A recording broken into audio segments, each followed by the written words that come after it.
America, ये रूस। इसीलिए ना दोनों में झगड़ा होता है। तो जापान ने कहा एक काम करते हैं, अमेरिका की कुछ जहाज मार के गिरा देते हैं। 1 महीना का टारगेट दिया गया, कहा गया कि जब अमेरिका को तबाह कर देना है। अमेरिका कह रहा है कि काहे मारा रे, अमेरिका गुस्सियाया, अपने इंजीनियरों को कहा ये सुन रहे सब इंजीनियर, बड़का बम बनाओ, 10 साल बाद बदला लेंगे, लेकिन बदला लेंगे। अब 5 साल पहले ही बमवा बना के तैयार कर दिया वहां का अमेरिका। तब अमेरिका गया यहां से उड़ाया। जापान जो था विश्व युद्ध में, अमेरिका जापान से कोई दुश्मनी ही नहीं थी। अमेरिका और जापान में कोई दुश्मनी नहीं थी, बट पृथ्वी तो गोल है, तो गोल पृथ्वी की वजह से ये एरिया जाके टच होगा किस एरिया से, इस एरिया से, तो ऑटोमेटिक जापान किसके करीब आ जाएगा, अमेरिका के करीब आ जाएगा। अब आप देखिए, हम वही वाला नक्शा लगाते थे जिसमें दोनों करीब थे।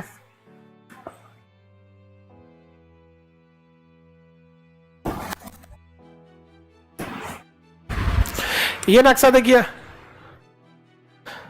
देखिए पृथ्वी तो गोल है, हम उसे जब किताब में देखेंगे तो गोल तो नहीं रख सकते किताब में, या तो फिर ग्लोब लेके घूमिए, तो कहीं ना कहीं से तो काटना पड़ेगा, कहीं ना कहीं से क्या करना पड़ेगा, काटना पड़ेगा। तो अटलांटिक महासागर को, प्रशांत महासागर सबसे बड़ा सागर था, तो उसी को काट दिया गया। तो इसीलिए प्रशांत महासागर 2 जगह पलट गया, एक इधर बढ़ गया और एक इधर बढ़ गया। समझ में आ गया कि नहीं आ गया? हालांकि शुरुआत में विचार किस महासागर को काटने की थी, अटलांटिक, बट अगर इसको हम लोग काटते ना ऐसे, तो ये ग्रीनलैंड थोड़ा इधर हो जाता, ये थोड़ा सा इधर हो जाता, इसलिए काटा गया किसको। और देखिए ये हम किसको काट दिए, अटलांटिक को। कौन महासागर है, ये अफ्रीका। अब देखिए भारत यहां है, ये देखिए भारत, इंडिया हो गया, ठीक है। ये कौन हो गया, जापान। ये सागर, कौन सागर, प्रशांत महासागर। ये अमेरिका, कौन जगह है, ये रूस, ये अमेरिका। इसीलिए ना दोनों में झगड़ा होता है। इस नक्शा में लगता है कि दोनों दूर दूर है सब, इसमें लगता है कितना दूर दूर है सब, जबकि है सब कितना एकदम पास है सब यहाँ पर। तो यहां पर ना ये प्रशांत महासागर है। कौन महासागर, प्रशांत महासागर के बीचों बीच में एक द्वीप है, हवाई द्वीप। आगे पढ़ाएंगे जब अमेरिका पढ़ाएंगे तब। हवाई द्वीप, कौन सा द्वीप है, हवाई द्वीप। प्रशांत महासागर के एकदम बीचों बीच में है हवाई द्वीप। अमेरिका ने ना हवाई द्वीप पे यहां पर एक बंदरगाह बनाया, पर्ल हार्बर, पर्ल हार्बर। और यहां उसने बड़े बड़े लड़ाकू जहाज तैनात किए, सब पूरे बेस बना दिया। 100-200 लड़ाकू जहाज तैनात किया लड़ने के लिए। नेवी की जहाज तैनात किया लगभग 120 की संख्या में। आज भारत की नौसेना में 120 को जहाज है। उस समय अमेरिका की एक बेस पर इतनी नौसेना की जहाज थी, सब डिस्ट्रॉयर, लड़ाकू जहाज, पनडुब्बियां थी, सब इस पे थी। अब जापान को लगा कि अरे भाई साहब ये तो इतना खतरनाक है, अमेरिका इतना खतरनाक हो गया यहाँ पे। तो जापान ने कहा कि हम लोग भी जहाज बनाएंगे, हम लोग भी पानी वाली जहाज बनाएंगे, पनडुब्बी बनाएंगे। तो उसके इंजीनियरों ने कहा, तो रिपोर्ट आई जापान के पास कि जिस रफ्तार से हम लोग जापान बना रहा है, अपनी नौसेना को बढ़ा रहे हैं, अमेरिका की बराबरी करते में 40 साल लग जाएगा। तो जापान ने कहा एक काम करते हैं, अमेरिका के कुछ जहाज मार के गिरा देते हैं, 200-250 जहाज मार के गिरा देते हैं, तो हम आज ही उससे 40 साल आगे हो जाएंगे। तो कहा well done, well done, well done. Japan वालों ने क्या बोला, वेल डन, गजब प्लान बनाया। 1 घंटा में प्लान बन के रेडी। और 1 महीना का टारगेट दिया गया, कहा गया कि जब अमेरिका को तबाह कर देना है, अमेरिका को तबाह कर देना। तो अमेरिका का सबसे ज्यादा जहाज कहां था, पर्ल हार्बर। पर्ल हार्बर माने बंदरगाह, पर्ल हार्बर वो कहां था, हवाई द्वीप पर। ये पूरा द्वीप और उसमें एक छोटा सा बंदरगाह पर्ल हार्बर। तो डिसाइड हो गया इसी को मार के गिरा देना है। जापानियों ने अपनी नौसेना लेके चल दी है सब। अमेरिका से कोई झगड़ा नहीं है, कोई कुछ नहीं है, कोई विवाद नहीं है। जैसे हम लोग का अभी मान के चलिए ब्राजील से कोई दुश्मनी है, कल को पता चला कि भारत ने ब्राजील पे परमाणु बम मार दिया पूरा, लेकिन जापान चल गया पर्ल हार्बर पे। इन लोगों को कुछ आते पते नहीं है। और जापान में ना यहाँ पे लड़ाकू जहाजें उड़ान भरी, और सबको फिक्स था कि कौन जहाज जाएगी और किस जहाज पे बम गिराएगी। धड़ाधड़ सुबह 7 बजे से बम गिराना चालू किया सब, और 10 बजते बजते पूरा पर्ल हार्बर तबाह कर दिया सब, खत्म हो गया, पूरा तबाह कर दिया पर्ल हार्बर। अमेरिका कह रहा है कि काहे मारा रे। तो जापान ने कहा कि तुम इतना आगे निकल गए थे, हमारा इंजीनियर कह रहा है तुम्हारी बराबरी करने में 40 साल लगेगा। हम आज ही तुमसे 40 साल आगे निकल, मार के गिरा दिए, तुम्हारी नौसेना खत्म। तो अमेरिका ने कहा तुम्हें इसकी कीमत चुकानी पड़ेगी। तो वहां के राजा तो हीरो ही तो कहा, I don't consider America is an important country. उन्होंने कहा अमेरिका को हम इतना इंपॉर्टेंट थोड़ी समझते हैं। और ये पूरा एरिया चाइना कब्जा कर दिया। ये पूरा एरिया किसने कब्जा कर लिया? जापान। अंडमान निकोबार भी कब्जा कर लिया, जापान ने कब्जा कर लिया यहाँ पे। तो सुभाष चंद्र बोस जापान से जाके दोस्ती कर लिए, कहे कि आप काहे मारने आइएगा, आप इधर बिजी रहिए, हमको हथियार दीजिए, हम मारते हैं अंग्रेजों को। तो सुभाष चंद्र बोस ने किसको मारा? अंग्रेजों को। यहाँ मार के ध्वजी उड़ा दिए। यहाँ पे अमेरिका घुसियाया, अपने इंजीनियरों को कहा इधर सुन रहे सब इंजीनियर, बड़का बम बनाओ। कौन बम बनाओ? बड़का बम बनाओ। अब 1950 तक बड़का बम बना देना है, 10 साल बाद बदला लेंगे, लेकिन बदला लेंगे।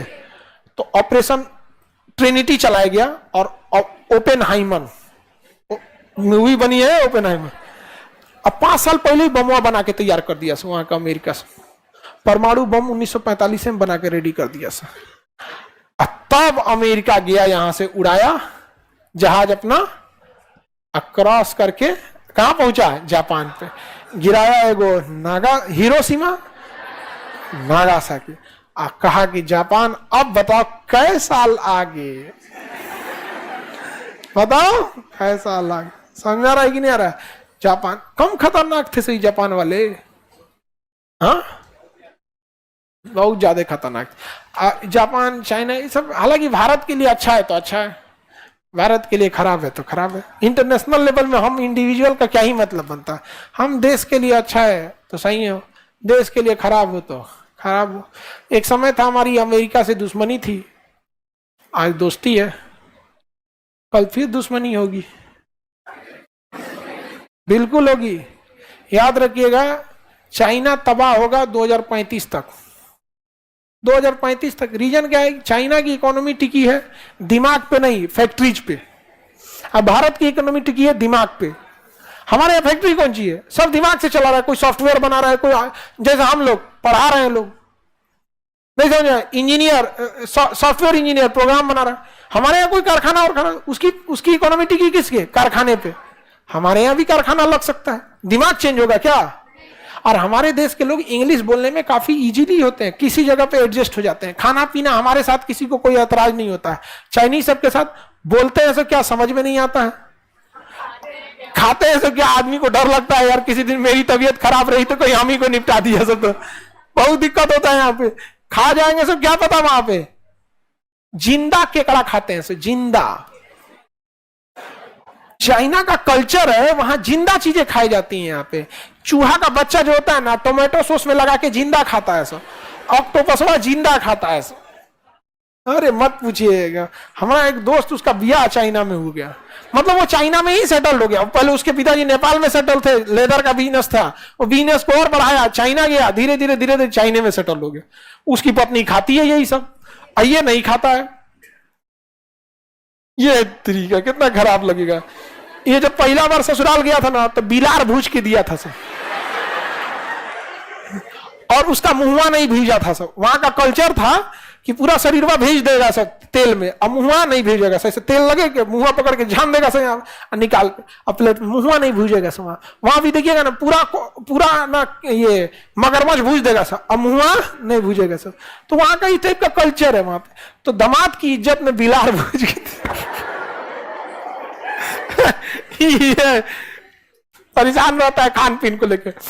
अब बाकी वो कहता है कि देखो, यहाँ के शादी ब्याह में और इंडिया के शादी ब्याह में अंतर ये है, यहाँ कोई तू में किच नहीं होता है कि 4 को कपड़ा लाए तो 2 को अपनी बहनिया को दे दिए खाली, हाँ हमरा नहीं दिए, ननद। हमारे यहाँ ये सब चीज होता है कि नहीं होता है? अगर आप लोग का ब्याह हो गया और अपनी पत्नी के सामने बहन को ज्यादा कपड़ा दिला दिए, 4 को बहन को दिला दिए, 2 को पत्नी को दिलाए, नागासाकी, हिरोशिमा, फुकुशिमा नहीं समझा? बहुत हो जाता है यहाँ पे, नहीं हो जाता है इस सब चीज का थोड़ा सा यहाँ पे। तो वहां ये सब चीजें नहीं है चाइना, वहां पे अपना वहां वर्किंग कल्चर है यहाँ पे। किसी को दिक्कत? तो बताइए, जापान ने किस पे बम गिराया था? जापान ने तो गिराया था पर्ल हार्बर पे, उसी के जवाब में इस जापान पे क्या मार दिया गया? परमाणु बम।